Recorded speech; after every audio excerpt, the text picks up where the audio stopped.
você e da minha VP. Não é bebê de verdade, é só uma brincadeirinha, tá, gente? Brincadeira. Que faço pra vocês. Todos os animais eu faço, mas deixa eu comer. Mas como tá aqui, criança, arruma esse corpo, meu filho, tá em casa. Eu tenho que organizar de passar. E pra algum lugar que comemorar o aniversário dela, que é hoje.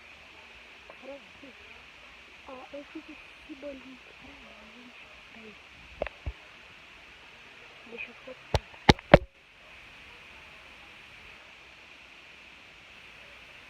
Peraí, deixa eu limpar aqui. Deixa eu limpar pra ela, gente. Peraí. Deixa eu ver. Nossa, não tá focando. Mas é de um bolo de morango, gente. Deve parar a roupinha dela. Ela ainda não deu bem. Já arrumei o cabelo dela, já tá bem lindo. O cabelo dela também. Já preparei a roupinha dela e não tá colocando nada. Vamos fazer ela pra escrever, né? Que ela vai rir, que ela vai rir. Pra falar que vai cuidar dela. Vou pegar o roupinha aqui. E para não guardar esse jeito que faz mesmo, eu não brinco mesmo não. Amo também. Então bora lá. Filha, vem perto.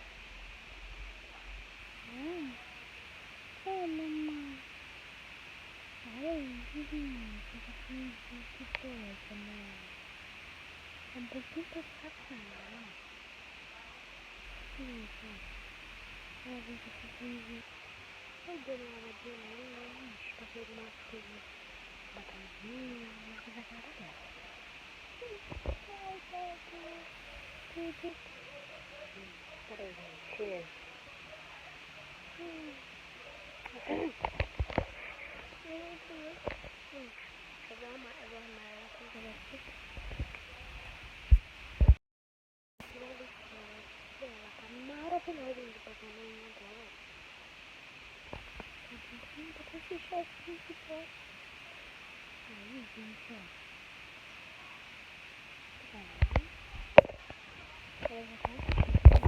Esse filho meio que chupeta. Quer chupeta, mamãe? Quer chupeta?